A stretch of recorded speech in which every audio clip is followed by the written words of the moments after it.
13th gate, Sharonwala, is one of the northern gates with Yaqui Gate to the southeast and Kashmiri Gate to the west. If the British described their quaint cottages as higgledy-piggledy, then the Sharonwala Gate is just that. Formerly, the gate was called Kisri, after Maharaja Ranjit Singh kept 2 lions in cages on either side of the gate. But when the British demolished all the gates, sadly, they tore down those lion cages too.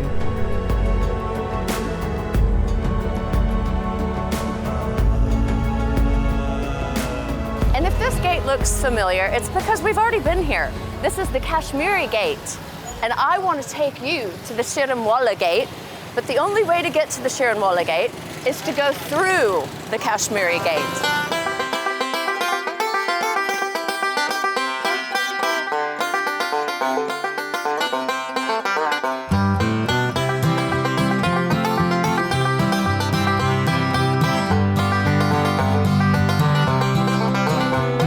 Ramadan here.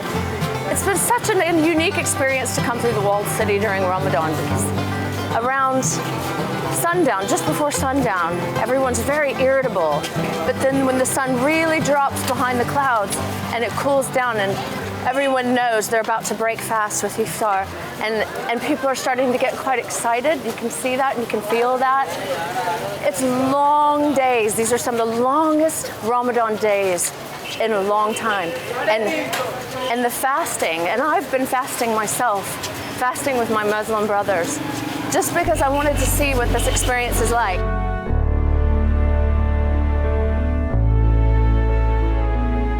So this is right in the heart of the maddening crowd, and here it is, Sharonwala Gate, inside Kashmiri Gate, and it's one of the smaller gates on the eastern side. And I recognized it immediately because I knew about the 2 lions. But the British Raj, during their period, of course, and God knows why they did this, but they tore down so many things, and they actually demolished Sharonwala Gate. But it's been reconstructed, and the 2 lions have been put back in their rightful place, here on the top arch of the Sharonwala Gate.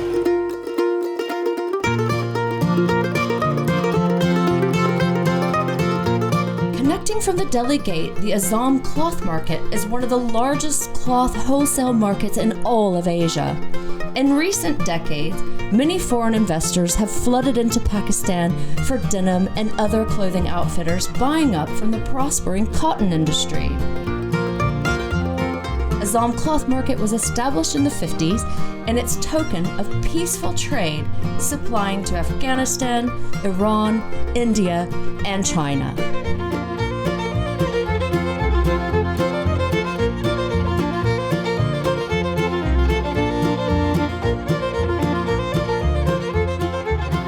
Look at this. This is almost psychedelic. I love that. That's nice. Can you make the same one as this and this? Groovy. Shukriya, thank you. I love that fabric. It's just such cool stuff. And you know, you think about the Silk Route and all these fabrics that have come here from China, and that is historic aspect about it. Textiles are a huge thing in Pakistan, and every time I go to when I have the end of my day in Lahore and I go and stay in my hotel where I've been going for months and months, I'm practically part of the furniture now. It feels like home, actually. And I've got lots of friends that come and go that I've gotten to know as well. And they're all coming to Pakistan from Australia, Europe, lots of Danes, Swedes, and they're all coming here for cotton, for the textiles. Pakistan is booming in this regard. And I walk through here and just see the most marvelous fabrics, sequins, and my gosh, J-Lo's got nothing on Pakistan.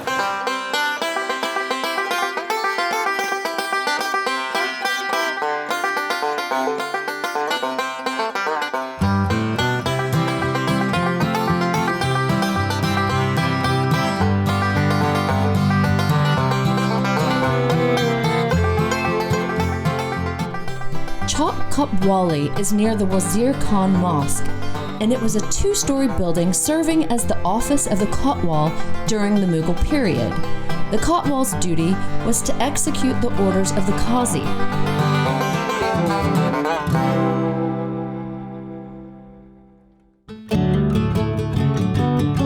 Kasera Bazaar is a bazaar for metals such as iron, steel, brass, and copper. Kasera Bazaar is full of delicious antiques and, interestingly, specializes in decorative utensils.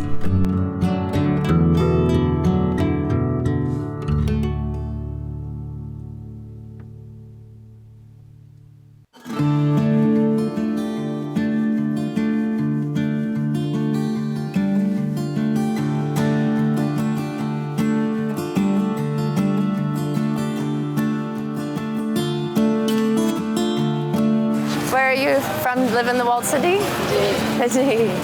You're shopping? A woman after my heart. Most welcome, Pakistan. Thank you so much. I love it here.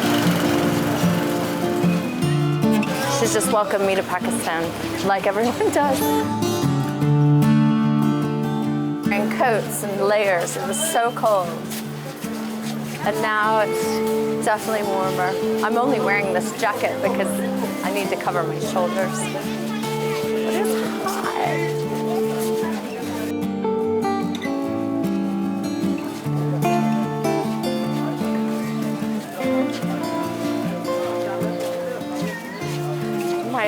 My crazy, funky San Francisco bell-bottoms are getting a few double glances, but I just felt like doing something different because you see these fabulous styles, and as long as I'm covering my legs and covering, then it's gotten to be really fun to figure out what to wear in Pakistan. I see these amazing fashion shows, and I've got even some great friends who have fashion magazines, and the fashion industry for women is so exciting.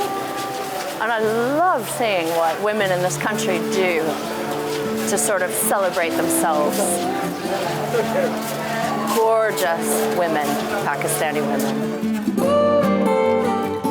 Oh my God, that was a little white Persian. This woman looks like a Kalash woman that I saw when I visited the Kalashi women. I mean, she looks just like her. Wow, we are losing light. We're losing light, aren't we?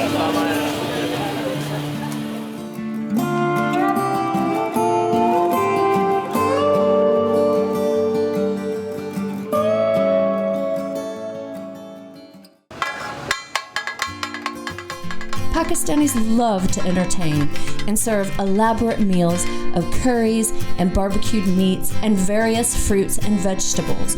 So table setting for a Pakistani matriarch is a very important and very big ordeal.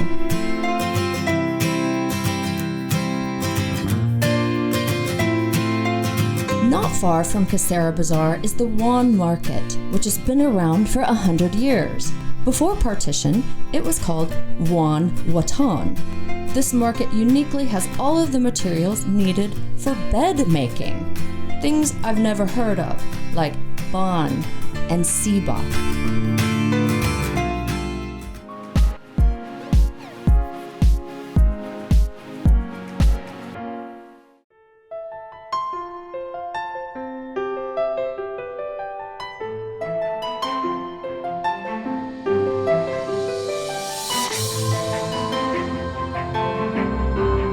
The last gate is Mori Darwaza Gate.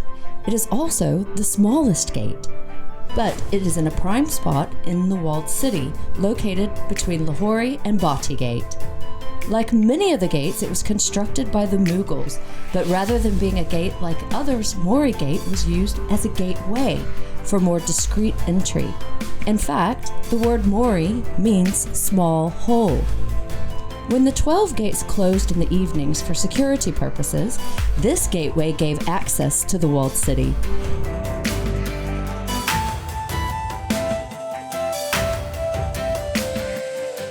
Along a narrow street behind the gate used to lead to the Haveli of Nawab Nihal Singh, which still stands today.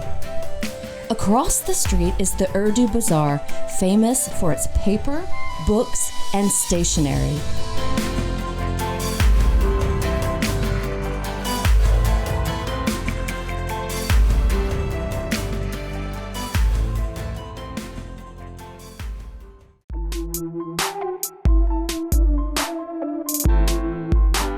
Mori Gate has a huge fish market.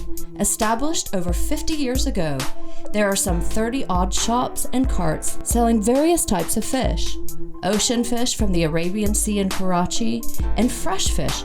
It may smell fishy on these particular streets, but if you have ever had Lahore fish, that smell transitions into glory. Lahoris are known to be foodies, and I've been known to go for seconds of that Lahore fish over any dessert. One of my absolute favorites.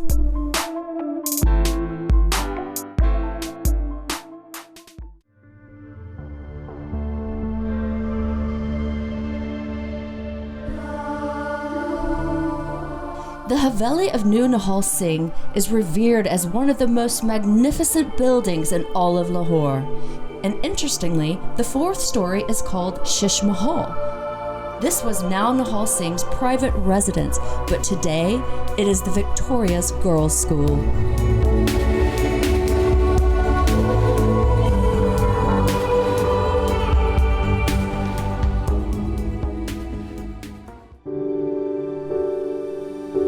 Historically, along the scissoring wonder of the streets between Bati and Lahore gates was Maiden Bahayan, a stunningly beautiful garden of the Haveli Nahanwal Singh. But sadly, we only know about this garden from storybooks, as it no longer exists. But from the enthusiastic depictions, I can envision its splendor.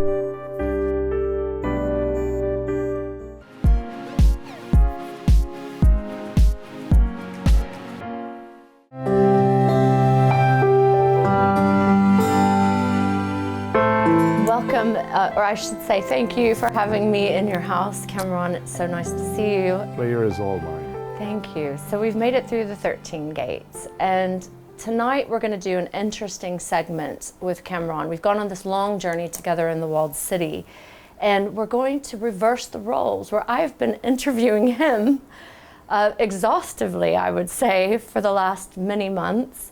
Now Cameron he would like to interview me about my time with Pakistan, with the walled city, and our journey together. Okay. I'm happy and delighted to do this. Very interesting. Okay. So for once I get the opportunity to be an interviewer. So very good. Let me see how do I. Let's see how your journalism skills are. So I hope I can't fill in your shoes, but still let me. Kirsten, let me ask you, what really inspired you or motivated you to come all the way for the walled city, being an American blonde, and go into the streets and cover this part of our old traditional culture? Okay, I get asked this question frequently. Yeah. I've been coming to Pakistan actually a long time. I first started coming here, I did Russian studies, so I worked in Central Asia, Kyrgyzstan and Uzbekistan, and I did stuff on Afghan Civil War at Oxford University. So this part of the world has been, somewhere that I've focused my studies. And then I noticed Pakistan, I traveled through Pakistan in like 2006 officially. I'd come in and out for various things like with my research, and I realized this place, everyone is doing Soviet studies, all this, the big rage, but nobody's really looking at Pakistan. And I could see that Pakistan had a big important future. Just look at the borders, that's enough to tell you geostrategically. And the people were so kind to me. I lost my credit card, and the army actually gave me money, like cash money. I had all kinds of that whole. I'm going to write a book about that whole first. Okay, now you must have imagined Pakistan as a society and its heritage, culture, whatever. How far did you find it, as much as what you'd heard about it or imagined it, from perception to reality? What were the things that pleased you, or what were the things which did not please you? Isn't it terrible that I can immediately answer what didn't please me first and fastest? The horn honking. Okay. drives me crazy. Yeah, yeah. We are noise-proof people, you know. I understand what you're saying. That drives me crazy. So yeah, the beep, bleeping, beep, beep, beep. Sometimes it's kind of helpful. I've noticed when you're standing in the walled city and something's flying up behind you, it's good to hear that beep just before you jump from your near death. So I can appreciate it at the same time. But I think speaking just about the walled city, because when people talk about Pakistan, they think it's one lump thing, you know. And I think what's really interesting about Pakistan that people don't get is that it is so varied. The northern areas, the people there are very different than here. It's predominantly Punjabi, in the Sindhis, the tribal areas, the Pathans, Kashmiris, you know, and they're all distinct in their own way. You know this, but a lot of the outside world doesn't. And that's something that I've been learning over the years more and more. I know I'll never totally get Pakistan. And if you're not Pakistani, you're never going to totally get it. I just get more of what I don't get over the years. But the walled city has its own uniqueness and character in that it's all of society in this very sort of compact area. And I never realized that, you know, there's this remoteness of people in their areas, the Baluchis, for example. And in the walled city, you find like the Sikhs, the Christians, the Muslims, you find this huge gamut of people all living peacefully together. What really struck me as so sad too was how much of that beauty was obviously halted. It's almost like a young child's, beautiful child's death, if that makes any sense. You wonder where that glory would have, you know, grown to had it not been shut down by the tragedy of partition, with it burning down, and then even with the English tearing down gates and things like this. There was so much remark there of the historic tragedies, as well as getting my mind around how much of the world comes from some of the science and the poetry in this tiny place. So that was fabulous to me. You know, it's incredible. How would you compare and contrast the old city with the other old cities of the Europe or the world?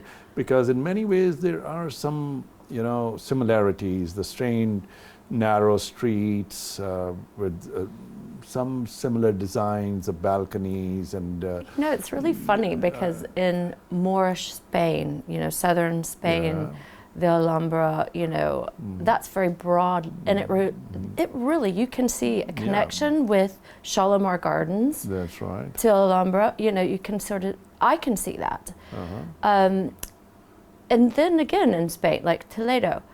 I mean, when you say narrow street in the walled city, I'm not a big person, and even I squeeze down that. That's right. I don't think rickshaws can get down some of those, but you see that in Toledo, Spain. But the immediate parallel for me would be the Ottoman Turks, Istanbul. The impressive mosques, the Christianity next to the Islam, and its splendor and its majesty, and always that little back remark of England, you know, the imperialists, always there, ever present. There are a few times in the walled city where I had to, my producer can vouch for me, where I had to walk under things that were not stable, walk on things that weren't stable.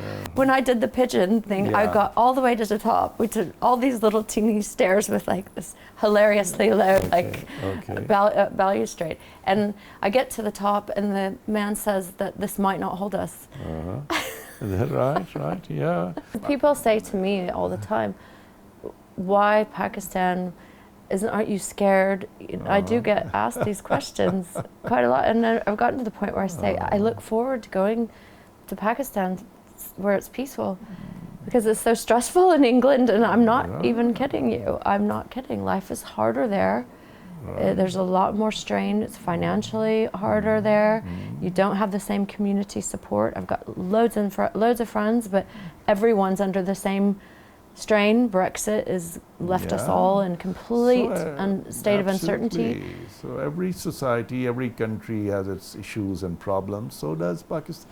But people are people can be played against each other, right. and So I like.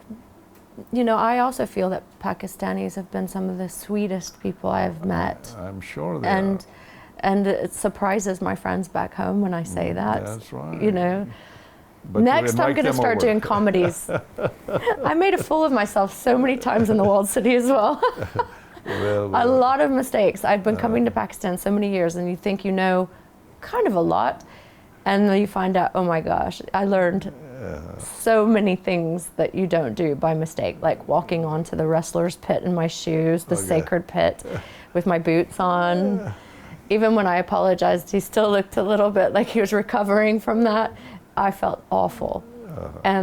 Leaving the Ranjit Singh's temple forwards when you're supposed to go backwards. And, you know, you don't know these things till you That's true. do them. But my producers and I decided to leave it in because this is, if you're going to come with me on this journey, you're coming with me when I fall down, and when I have great moments, and when I'm embarrassing myself, and But everyone was very, very gracious towards me. And okay, now just last question, put you on the spot. I know it's not fair because you're interviewing me, but what was your first impression of this girl showing up, this blonde American?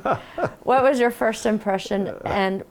And be honest, you know and then what was it like for you? And in one sense, I was pleased and happy right from the beginning. I said, okay, somebody from America, a young American blonde.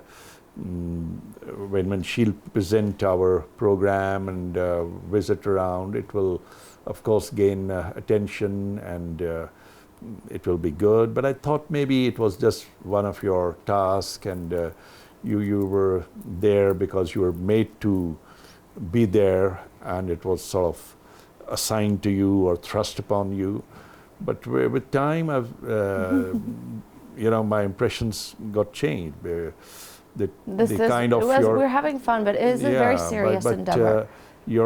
Now I can see that you have internalized